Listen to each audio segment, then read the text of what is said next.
right, ladies and gentlemen, welcome to the Battle Hymnal. I am Nathan Lawrence, one of your hosts, and also the co-host of Chapel Bell Curve, the audio sister product of this great show.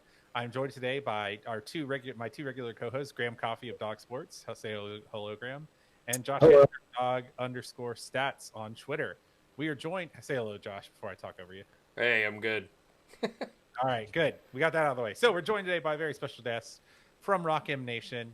We've been trading podcast interviews back and forth for 2 years. Good to finally see his beautiful face. We are joined today by Nate Edwards. Say hello, Nate. Hello, Nate. Nice to be here. Nate is our is this podcast and stream's official Missouri fan of choice. Bill Connolly, but also He's beyond Mizzou at this point. So. Yeah. He's just an ESPN personality, and so we had to adopt a new one. And out He's came a center, man. He's transcended. Yeah, he's gone past it. He's a national brand. So today we're gonna break down a little Missouri tape. We're gonna talk to Nate about where Mizzou is on their season, and we're gonna get into some more drooling over JT Daniels, as has been our tradition over these past few weeks. So, Nate, want to talk to you real quick about where we are Missouri wise. I mean, it feels like we were talking off air. It kind of feels like house money at this point in the season for Missouri. There were, I think most people who were being kind would have said 1 or 2 wins at the beginning of the year. What's the sort of zeitgeist? What's the feeling in the Missouri fan base right now? It's electric, man. I can't think of the last time the Missouri fan base has been this geeked up about the football team. And it's been incredible. Yeah, we came into the season, we saw the new SEC schedule and went, okay, 2 wins, let's get to 2 and build culture, see what young guys we can get on the field. Let's see what Drink likes to do. And we were resigned to that. And then we beat LSU, and then we beat Kentucky for the first time in 5 years. And then we beat Vandy, and then we beat, we just went on this run. And no, we're not beating the Blue Bloods at all. But we didn't really anticipate doing that. So now we're sitting at 5 wins. We are guaranteed to not have a losing season. Drinkwitz would be the first Missouri football coach in over 50 years to not have his first season be a losing season. We're ranked. Why? I don't know, but it's cool as hell that we're ranked. And don't make any sense right now. Don't worry. It doesn't make any sense. It's because the Big Ten and the Pac-12 are all screwed up. But still, we got ranked. And so we're just sitting here going, everything's great. I don't think we're going to be discouraged when we lose to you guys, but overall, we got a coach who's in the running for SEC Coach of the Year. We've got a young quarterback. We have an awesome kicker. We've got a couple guys coming back from the senior side for next year, and things are great, man. Yeah, I think we've talked about this before on your podcast, which is a good podcast. What's it called, by the way, Nate? Before the Box Score. Yeah. It's pretty good. It's a pretty good podcast. I highly recommend it. But we talked about this before on your podcast. Missouri fans, way too rational for the SEC. Continue to be way too rational. Yeah, I enjoyed it, and granted, I've only checked it out, Missouri Week. It is a good show, and yeah, I'm always enthused. I always feel like SEC fans and Georgia fans get credit for, or if you want to call it credit for being crazy, but it's nice to see some diehard Mizzou fans getting it on. So yeah, Nate, you guys are supposed to be complaining about how Drinkwitz didn't start Bazelak from the beginning of the season and how you would be undefeated in a playoff contender if you had, right? Oh, probably. Yeah, we would have beaten Alabama 50-0 and beaten Tennessee. Yeah. God, just if only. So still with only 1 touchdown from Bazelak, but at 6 Larry Roundtree got touchdowns. That's right. Well, so we, what do you think? We also talked about this when we were talking about your team on your podcast. What do you feel like coming into this is sort of? I think there isn't you can't find a metric or a number where you would favor Missouri in this. Maybe an individual matchup, but there aren't a lot of great numbers for Missouri in this matchup. So, as a partisan, outside of a win, or what are you looking for? Just competitiveness? Is there any particular unit or player that you think, this guy could flash, this person could flash, this is, that UGA fans should be looking at? Yeah, so we mentioned Connor Bazelak. He did not have a very good game against Florida. He didn't have a very good game against Tennessee. And those two are elite recruiting teams, not as elite as you guys, but pretty close. And he struggled with them. He's still a redshirt freshman, so that's to be expected. So I'm really curious to see how he does this far in the year with these weapons that he has against Georgia. This is easily the best defense that he's going to face because it's the best defense in the country. So I'm really curious to see how he responds to that. And then on the flip side, our defensive line is super thin right now. We just lost a guy who just decided not want to play football anymore. We're going to be missing a couple guys in the secondary. So y'all are going to rampage over us, but I want to watch Nick Bolton because he is looking to be a first-round draft pick as a linebacker, and I want to see what he does over his last 2 games, especially when he's going up against talent like you guys have. He has been all over the place when he hasn't been wrongly ejected for targeting, and I'd really like to see what kind of damage he can do to you guys. Yeah. We've got some film up here for you now. Fellas, sort of before we, totally finish our harassing of Nate, do you guys have any other questions from the Missouri side? What's the weather going to be? Rainy and 46 degrees. So I don't know how you all feel about that. No. That and a noon kickoff does not very. Yeah, the noon. I'm more worried about the noon kickoff, if I'm being honest. I think people who haven't been to Georgia don't understand that Athens is in northeast Georgia. It's not just in Georgia. Like, not all of Georgia is a humid gnat swamp. It's just the lower half or whatever. It gets cold here, not often, but it's not like it's never been 46 degrees in Athens before. It's like 32 degrees in Athens right now. It's just that's where we bottom out. If it was like 15 degrees in Missouri, I'd be really worried because those boys have never experienced that. See, that's my favorite. We got Florida a couple of times in late October, and it snowed twice. And each time the Florida guys were like, "What the hell is this?" And it was great. What is this wet stuff falling from the sky? So I do have a question for Nate. My question for you, I guess, is like, for you guys, as you alluded to earlier, you just had this great win against Arkansas, and you guys have won 5 out of 6, but you struggle with Alabama and Florida.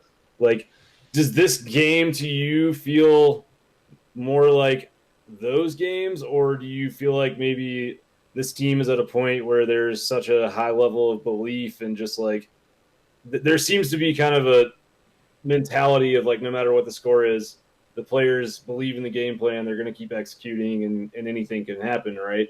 So, like, do you, as a Mizzou fan, what are you expecting on Saturday? Are you expecting a blowout? Because, like, this game's only a 13-point spread. Are you expecting that, or are you expecting, like, because I think that there is a scenario where Missouri can win this game, personally, but I'm curious what you think. Look, yeah, it's college football. You're a different team every single week. You never know how the kids are going to respond to what happened during the week, what happened with the traveling, what's happening with the weather, what happened with their girlfriend. Like, you never know what's going to happen. So it's tough to decide these sorts of things, but that's why you recruit really well. You recruit really well so you can cover these kind of gaps in thought and execution. And you all have done so for 5 years going now, and we'll get there eventually, but we're not there right now.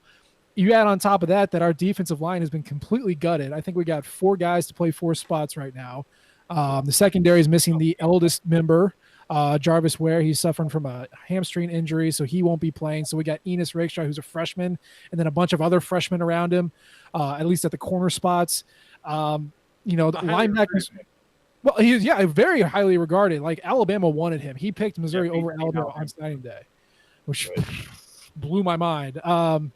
But like, there's a lot of talent, but it's just there's not a lot of us, and they're really, really young and really, really thin. And I mean, we were having to throw ourselves down on the ground to stop Arkansas last week, and that was Arkansas. So I think if it's gonna be a win, it's got to be a shootout. And I don't really see Missouri's offense, as good as they can be, winning a shootout against Georgia's defense. So I'm going into this going, all right, if we keep it within 2 touchdowns in the fourth quarter, right? Kind of like where it was last week, with the hint of it's not too far, probably won't win, but it's not too far away. I'll feel really good about the fight. These players, they'll follow Drink into hell and back, right? Like, he's got to motivate. All the ones that are there love him, and we have faith in his execution. It's just I think you guys are just too talented and we're too thin to hang for a full game. So I'm just hoping to keep it close to the fourth. It's a poor place to be thin against UGA because Kirby Smart, Yeah. his hand is always hovering above the mash ass button. His deepest desire is like, well, I guess we have to run split zone 15 times because they only have 4 defensive linemen.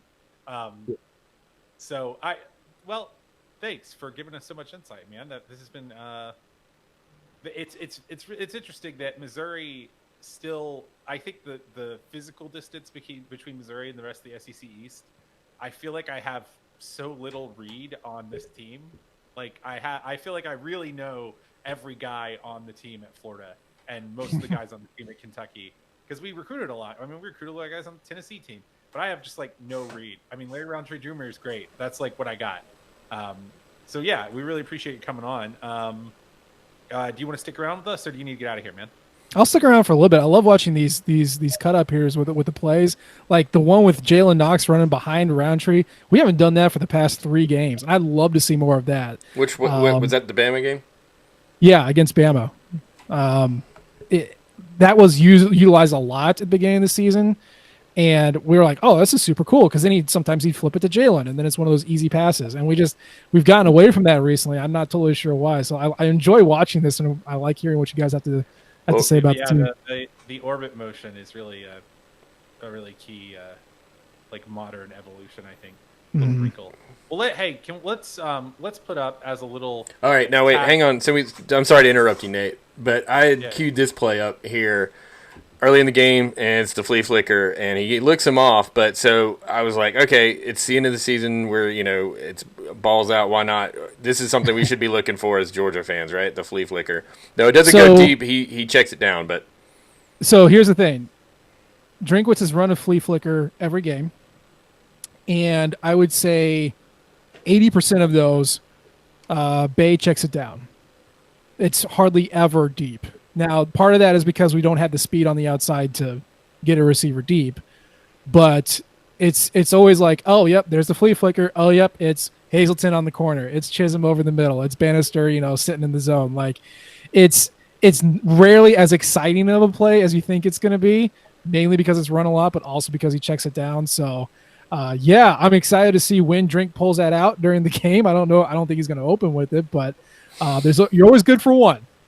It's weird. It's weird when a trick play becomes like part of the game plan. Yeah. So what I do want to do, maybe when we have Nate on, is if you really like stats and you like UGA football, you could always find us over at patreon.com/Chapel Bell Curve, and that will give you access to our Discord server, which is a pretty cool place to be for cool people, which you are one, I'm sure, if you're listening to this. And part of what you get from being part of the Discord is all of Josh's stats. So Josh has kind of put together some comparative metrics here. So Josh, can we pop up the UGA Missouri metrics slide here? With just a brief rundown here of some just what we think are pretty relevant stats from this game. So we're going to go in first. I do want to talk about EPA because there's a lot of EPA on this. EPA hey, Nathan, you're a little down. Check it. Hopefully your mic is a little. There we go. Is that better? That's better. Yeah. EPA is I had my gain down. Hey, good luck, Justin, editing this.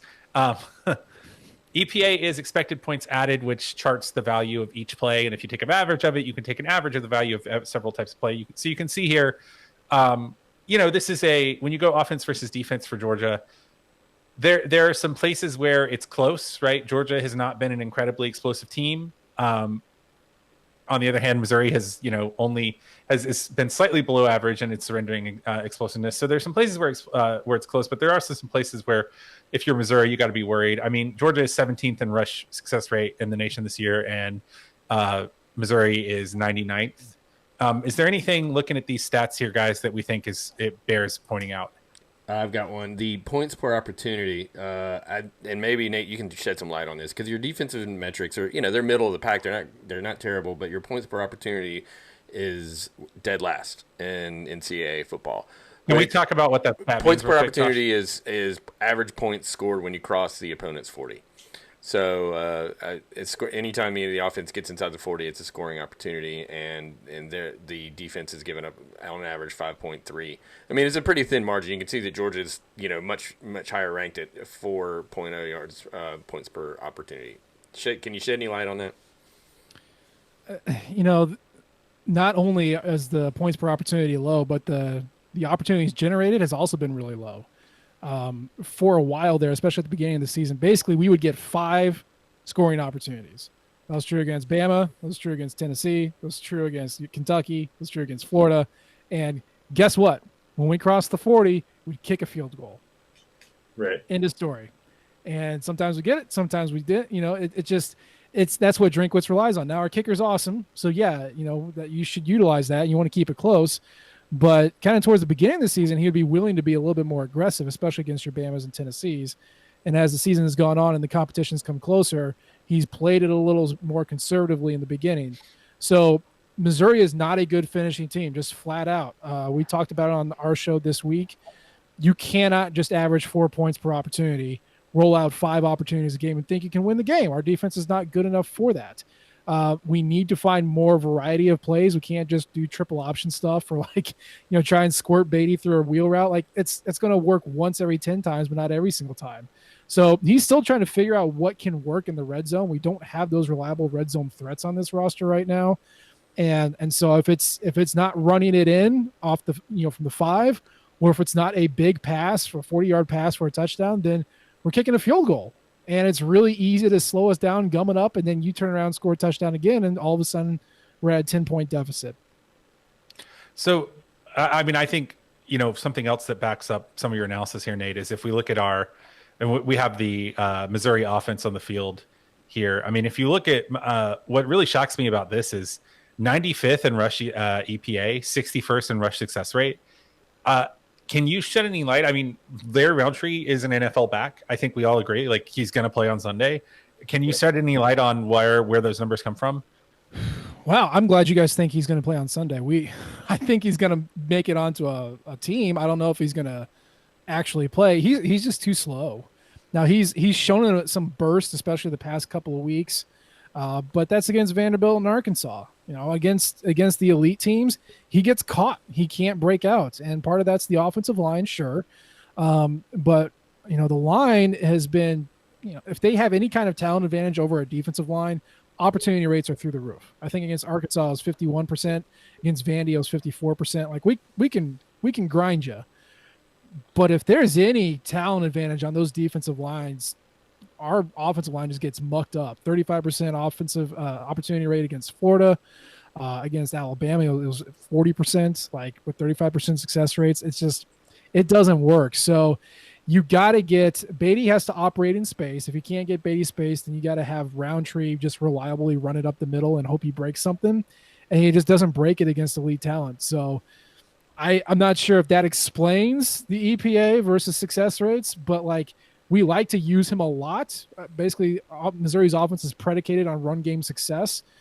If we can't get that going, then nothing else works. And, you've seen him hurdle, you've seen him stiff arm, but not against the good guys. So we're thinking a question. Georgia has really struggled against teams that are able to get their backs involved in the passing game. That was probably the difference in the Florida game was the wheel route and dinks and dunks and all that. Is that something that Roundtree excels in, or is that something that his backup is better in? Because, it is – I'm sorry, remind me of his backup's name. But Tyler Beatty. Tyler Beatty, yeah. Watching the fourth quarter of that Arkansas game, he was all over the place, and it seemed like he may even have a little more burst than Roundtree does, if not as physical as Roundtree. So – can one of those guys be the type of guy that Mizzou could dump the ball to 8-10 times and pick up some, 3rd and 6s or 2nd and 8s against this Georgia defense? Yeah. Up until the Arkansas game, so through Vanderbilt, Tyler Beatty was our leading receiver. So that gives you an idea of how he's used. Now, it also gives you an idea of the talent of our receiving core, which isn't super great. But he's been targeted Beatty has been targeted 33 times. He has 23 catches for 314 yards and 2 touchdowns. Also a 70% catch rate, and I forget what his success rate is, but it's pretty damn good. Roundtree's in first and second down, Beatty's in on third. Roundtree's running on first and second down, and then Beatty goes and catches a pass on third. Like, that's just how it works. They mixed it up against Arkansas in the fourth quarter. They subbed out Roundtree for Beatty on first, and that's when Beatty hit his 46-yard touchdown, his 26-yard touchdown, kind of mixed it up a little bit. But Roundtree can catch the ball. He's not the guy that you want to be throwing to. It's got to be Beatty. So if you see Beatty on the field, it's probably going to be a pass. If you see Roundtree on the field, he's probably going to run it. And it's painfully obvious. Luckily, Drink is pretty good at scheming ways to make sure that it works. But that's basically their roles, and that's how they find success long term. Gotcha. Yeah, because I mean, look at Basilak's numbers. He's throwing for almost 70% completion rate, but you keep telling me how bad the receiving core is. So I'm assuming a lot of that is like quick game, kind of screen passes and easy completions, or would I be wrong in that assumption? No, that's basically it. So you've got Kiki Chisholm and Damon Hazleton were transfers in. We wanted them to be the deep field targets, but they haven't become that until last week against Arkansas. Jalen Knox is our slot guy. You saw him in the orbit motion. We like to use him in that role. Towski Dove is kind of coming into his own. He's the only other possible deep threat, but he's not super great at it, and he's injured. So that leaves Tyler Beatty, our wheel route connoisseur, and Barrett Bannister, a little white kid from Arkansas, a walk-on. We just call him the first down maker because he has almost 100% success rate catching the ball. He just runs to the sticks, turns around, catches it, falls down. That's it. So we like those kind of passes. We like to use Bannister when you absolutely positively have to get a first. Dove is great on out routes to the sideline, couple slants here and there. Hazleton's okay on the slant, but none of these guys are beating man coverage deep. None of these guys are getting way, way open. So it's a very much a zone busting kind of passing game. Lots of screens, like you said, just sitting there finding the hole and trying to get yak, which they don't get. It's a very matriculating passing game, and it works, against Arkansas and Vanderbilt. I'm not sure if it's going to work against you guys, though. I think he's playing rope a dope, guys. Yeah, he's sandbagging hard, man. Uh-oh. Here comes the drink. So I've got a couple of things that some over the middle of the field secondary issues, or did I just pick out a handful of plays that Mizzou got burned on, or has that been something we can maybe look to exploit as JT Daniels shows us what he's got for Georgia? Yeah, so I mentioned Jarvis Ware being our number one corner, and he's out, and Enos Rakestraw, who's our number two, and a freshman, and freshman corners tend to get burned. Really, one of our better coverage guys is Josh Bledsoe, who's a safety, and he's okay. He was on Terrace Marshall against LSU when Terrace Marshall went off for like 200 yards, so it gives you an idea of how he is. But he is also paired up, who was the kid? Treylon Burks last week. And I got my targeting data here. Bledsoe was on Burks 9 times, gave up 6 catches for 118 yards. So he is not fast. Bledsoe likes to play in a box. He likes to play kind of zone busting, make you pay for it. If you just go, unless Bledsoe has a head start, he's not going to catch you. So that's kind of how he's been manipulated into getting burned deep. Middle of the field stuff, the young corners, they try and play bump coverage and miss. And, maybe our linebacker isn't there to pick it up. So if you start finding success on the ground, which I think you will, that's when Ryan Walters, our defense coordinator, likes to take Martez Manuel, our strong safety, bring him down. That puts Tyree Gillespie and Josh Bledsoe splitting the backfield, and they're not super great at picking up coverage. They're much better at hitting the runner. So if you can find that success and make that change, Walters loves his man coverage, and man coverage gives it burned on the slant a lot. So that's kind of where we're at. No, we don't run slant, so he's good. Okay, good. I do think that sort of bodes well for Kyrus Jackson, who is a guy with some get up and go, and also probably George Pickens. We have those two dudes tend to burn pretty well. And Jermaine Burton, actually. Yeah, it's gonna. I think we might have a good wide receiver day based on what you just said, because all three of those guys want to run past you. Look, I know Yeah, I know it's your show, but I'm going to take over here for a second. Obviously, with JT Daniels, this is a freaking revelation. And the first time Nathan and I talked, I was actually feeling pretty good about the game because JT was still in Ouchtown. Now that he's back, George Pickens is tearing it up. Kyrus Jackson's tearing it up. Jermaine, I'm like, oh, gosh, really? So what exactly? The delay hurt you. Look, obviously JT Daniels is good. We knew that, but Nathan, a couple of weeks ago, you said you didn't have a quarterback who could hit a receiver. Now that you do, so what's the game plan? Is it just everything that Monken's been calling, except it works, or are they changing it to be more air raidish? No, I mean, I think that it's we've been very big Monken truthers on this show. Yeah, like almost like conspiracy theory levels that Monken is good. Yeah, because we kept seeing wide open receivers that weren't getting hit. Mm-hmm. As far as what the game plan is going to be Saturday, I think it's going to be pick your poison for Mizzou's defense. Like we saw Mississippi State load 8 and 9 guys in the box, and Daniels had his breakout 401-yard passing performance. South Carolina decided to play things pretty straight, and we ran for 372 yards on, I think, 7.2 yards a carry with 40-something attempts. So it's like I think that Monken is pretty good at I think he's not a very egotistical offensive coordinator in the sense of certain guys are like, oh, we're going to shove it down their throats or we're going to pass all over them. He seems to be pretty willing to take whatever is given to him. So really it's going to be up to you guys to decide how Georgia's offense plays things.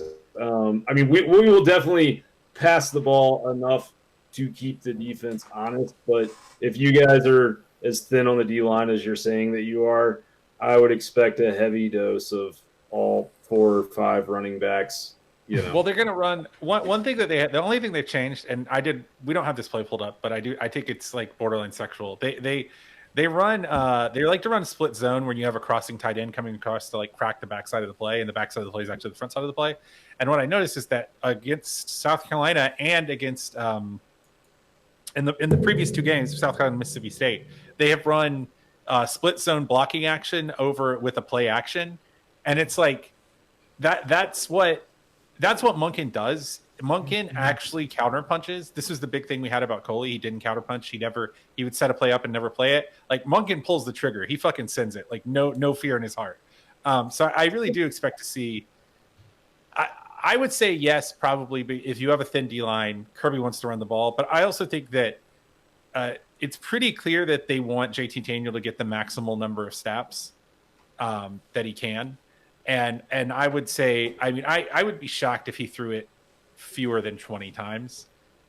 Because, there is a version of this game where Kirby's like, JT Daniel will throw the ball 10 times and we will run the wing tee and we probably still win. But I do think it seems like they really want to get him snaps just to be comfortable in the operation of the offense. I do actually have a little bit of sourcing on this, which is that it seems like that Georgia wanted to play a game before the bowl season is what it was my understanding. And they weren't super choosy about who the game was. This is just what I heard from people I know around the program. And I think that is probably you want to play as many snaps as possible, but I think it really has a lot to do with you want to get JT Daniel as close to fully operational in the offense as you can on a game in and game out basis. So I do think we'll run it a lot, but I think we'll see more Daniels probably than you would expect.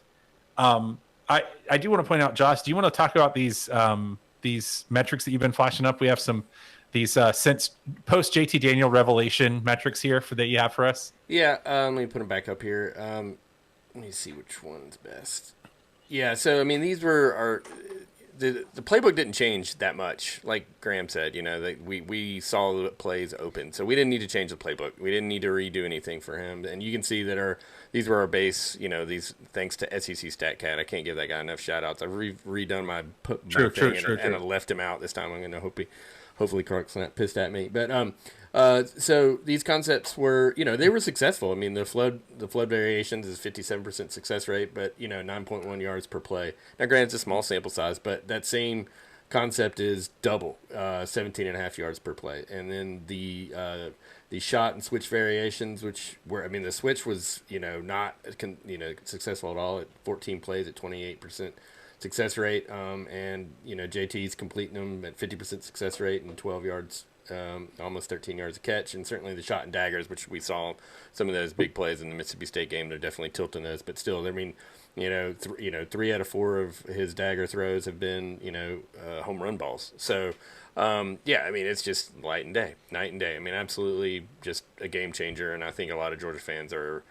and especially seeing the recruiting coming in, we're just looking next year. But, having seen, Missouri offense that was struggling to put up 20 points for, the first 2/3 of the season seems to have, caught fire. And I'm thinking, like you said, it did start the show off. I mean, there's a lot of reason for Missouri fans to be excited about the head coach, and Drinkwitz is doing a great job. So I think this is the game I wanted to play, is that two offenses that really wanted to prove themselves and take every snap they could to get better. So I think it's going to be a fun game. So I will also say, just to like briefly stat nerd out here, if you look at that, if you put the passing concepts up real quick, I think a lot of those are 2 and 3 man games. Those are not full pass plays. They're like they're route concepts. And I think a lot of the difference is that you'll see that the ones that have increased the yardage the most were the ones that had a deep option. Because what was happening a lot on flood variation and dagger, which both have an underneath crossing route, is that like we just didn't have a guy who could deliver that ball deep. So like any completion rate, any success rate we had on that pass was because we hit the crossing route coming across the middle, or we hit the out route in flood variations, or on switch we hit the like crossing route instead of the wheel. And so like I think it looks very different to fans because we're throwing to guys that we couldn't throw to. I mean, like we didn't have a guy on the roster who could play before JT Daniels came out that could hit a 20-yard wheel. I mean, like, there's no way that Stetson Bennett was throwing that ball. I mean, and that was not just arm strength; it was accuracy, it was pocket presence, it was all of it. And so, it feels different, but it's really just the same plays, just that are working the way they're intended. We're throwing to our first read a lot.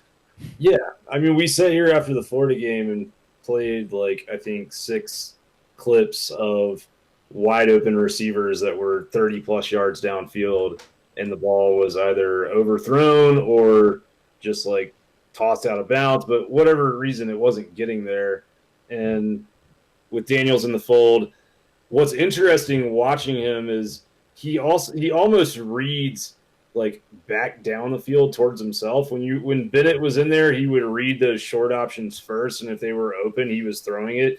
Daniels looks for the bomb and the home run every single time. If it's covered, he's happy to take what the defense is giving him underneath. But like, the guy has, I think, a really different mentality at the position than what we saw under Stetson Bennett and DeJuan Mathis, where it was like, let me take little chunks. Let me just not screw this up. Let me not take any risks I don't have to take because I don't really trust my talent to take those risks. And Daniels is like, no, I'll make any throw on the field. Daniels is as accurate Rex Grossman. Like, he is that level of just airmail it. Like, that dude will throw the ball. And I mean, and you saw Kirby actually talked about it in his media availability this week. He said that they were asking about if South Carolina was a lot of RPOs because they ran so much. And he said no, because we knew that if we gave Daniels the RPO, if we gave JT the RPO, he's just going to throw it every time. So like we wanted to have a run heavily playbook. So those were all fakes. And it was just like, that's the guy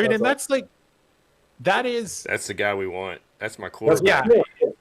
Yeah, and like we will send you this clip if you want to publish it on to Missouri fans. But like for Missouri fans, that is like the ultimate Georgia PTSD. Like, we have watched that guy beat us in a national championship, in an SEC championship.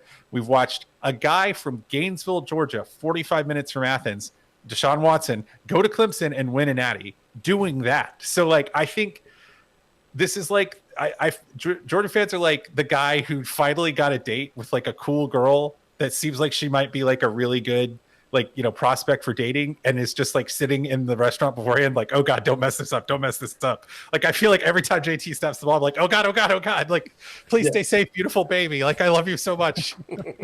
I mean, so much so that his first game, he came out and lit it up, and all that anyone wanted to talk about for the next 2 weeks was how he was going to go to the NFL. Like that's the level. We are broken He people. came off of a fucking ACL surgery. I mean, like, Yeah, we are deeply broken people. We were like, oh, 40 yards against Mississippi State, he's going. Like, this is too good for us. We can't have this. we can't have this. We can't have good things. If we win the national championship, I might evanesce. Like, I might dissolve into the energy field. Like, it might not be. Like, I'm just psychological abuse at this point. Like, I've got nothing left. Like, it's all psychosis, dude. All right, so now that I have just bared my soul, I do have a quick conspiracy theory for Saturday's game, which is that with Eric Gilbert on the transfer market and allegedly homesick, and meaning if that's true, it's probably either Georgia or Georgia Tech that he's coming to. I am predicting that we see a lot of balls to tight ends on Saturday.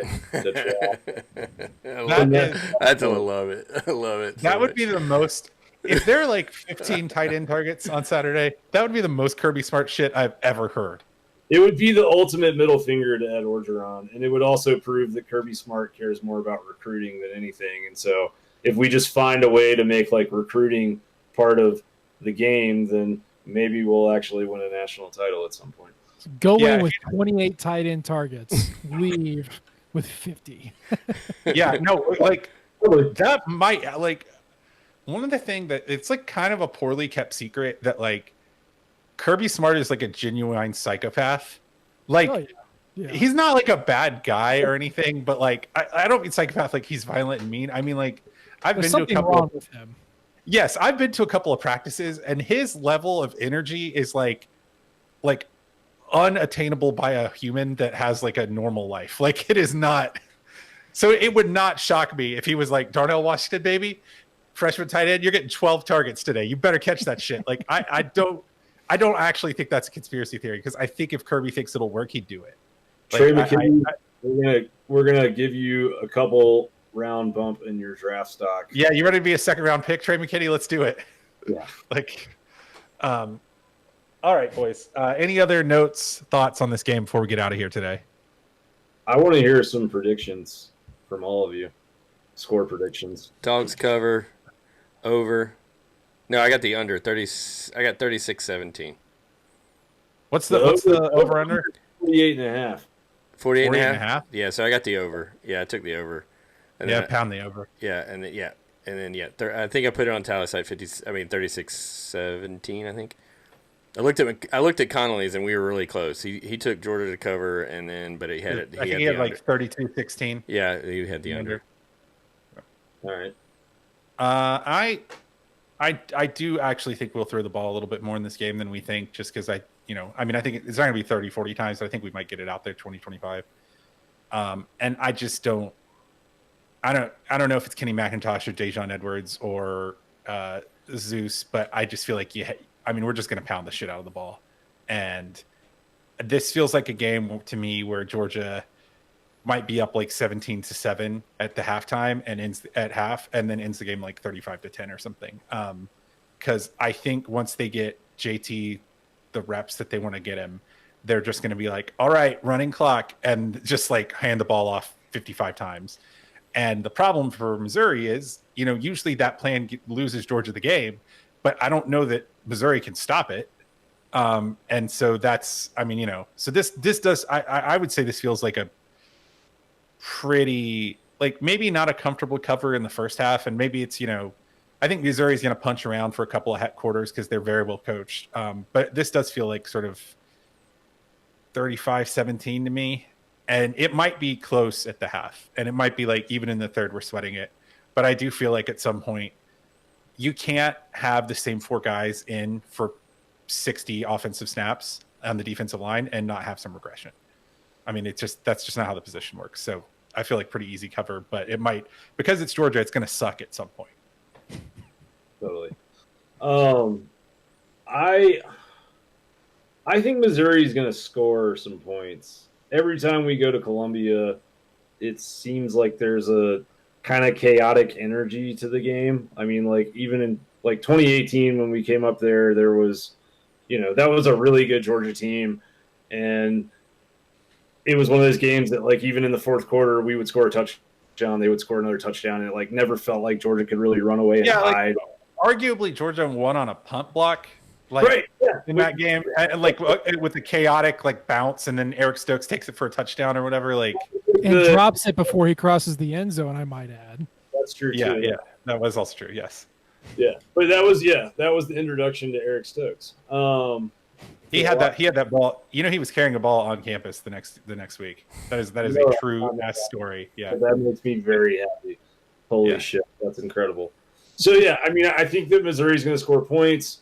I think that Georgia is going to score points. I think that we talked about this a little bit off air, but to me, the place where like this thing really breaks down for Missouri and this thing adds up is the pass rush that Georgia has. I think if Georgia can get up 10 to 14 points and force Missouri to, because like I think Georgia will do a good job of holding Roundtree in that rushing attack. So I think there's going to come a time in the game where it's obvious Missouri has to throw the ball. And once that happens, I think that the waves of pass rushers coming in will probably be a little bit too much for that offensive line, especially in the second half. So I think it'll be close for a while. Like I think it'll probably be a 7 to 10 point game at halftime, and even going into the third quarter, I think it could still be a couple possessions. I'm going to say 41-24, Georgia wins, but it won't feel like the game will feel a lot closer than a 17-point win should, I think. All right, Nate, what do you think? Wow, I'm honored that you're giving us 24 points. That's You just put up 50 points, man. I mean, okay. It's a poorly kept secret that Georgia's defense has not looked excellent without Jordan Davis on the field. Now, he might play this week, but look, we put up 45 against LSU because Bo Pelini can't figure out how to talk to his guys. Okay, right. Kentucky held us to 20. South Carolina held us to 17. Now, those are two half teams, so let's not count that one. Vanderbilt, we're not counting that. That's not a real team. Yes, we just put up 50 on Arkansas, but Barry Odom can't coach defense at Missouri. Like that's the rule. And he came back to Mizzou, and we honored him with a crazy high scoring fest where the better team lost. So that was crazy. That was different. Okay. I mean, I understand that Missouri's going to have to pass. You're going to ball up the run game, no doubt about it. We're pretty good at stopping sacks. I think our sack rate's like top 20 in the nation right now at 4%. So I'm not totally sure if you're going to sack him. I don't even think you really need to, because we're going to do these little crappy little dump offs and zone busting passes, and you're just going to gobble it all up. There's going to be no one open. You're going to swat it away, or if we catch it, you tackle, bam, it's 2nd and 7. It's like, oh, crap, we got to do this all over again. So I see kind of what Nathan was saying, like you're going to get up 17, 20 and go, all right, we're good. And then it's just running clock. I think you're going to be looking at something like 35-14, something like that. And Missouri scores maybe a garbage time touchdown to carries the yeah, one. We did it. That's an over by a half. Ooh, I'll take it. A narrow over. Yeah, I think Georgia has something. I think this is an interesting game, and I think it should be a fun game. And I never want to say that the game doesn't matter, because I know it matters to a lot of people. But let's be real. This game really doesn't matter.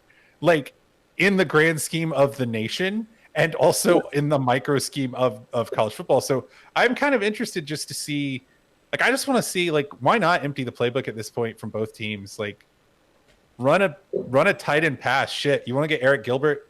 We're installing Darnell Washington as QB pass package. Like, whatever. Like, Darnell Wildcat. Yeah, I was just gonna say Darnell. I would salivate over that. Anyway, well, boys, it's been a pleasure. Nate, thank you so much for hanging out with us tonight. It's been a real joy to have you here. And I have been Nathan Lawrence. I am joined today, as always, by Graham Coffey and Josh Shancher. And again, our excellent guest here, Nate Edwards I believe Nate G. Edwards at Twitter, a proud member of that storied Rock M Nation staff. And if you liked what you hear today, you can follow us all on Twitter. I'm Nathan J. Lawrence. Josh is dog_stats, and Graham is dog out west. And as I said, Nate is Nate G. Edwards. If you really liked what you heard today, you can check us out on patreon.com/Chapel Bell Curve, where you can get access to all of Josh's stats and all of our rants about video games. And then also on Friday, another brief announcement. We'd love to have you on the Patreon and Discord, but on Friday for our patrons, but also for the public, Justin and I are going to be doing a holiday cocktail show where I'm going to make the world's greatest boozy eggnog recipe. And that is 100% true. I will stake like quite a bit of money on that. It will change your life. It is called Smooth. It does not mess around. So I'll do my sweater. Yeah, please do. We're going to have a good time. So it's also my 15-year anniversary with my wife, and that's how good my wife is, that she's letting me do a stream on our 15th anniversary. Well, of dating, but still, that's the one we celebrate. Anyway, this has been the Battle Hymnal, and we will catch you this weekend in Como and Parts Unknown. But until then, go dogs/cats, tigers. No, just go dogs.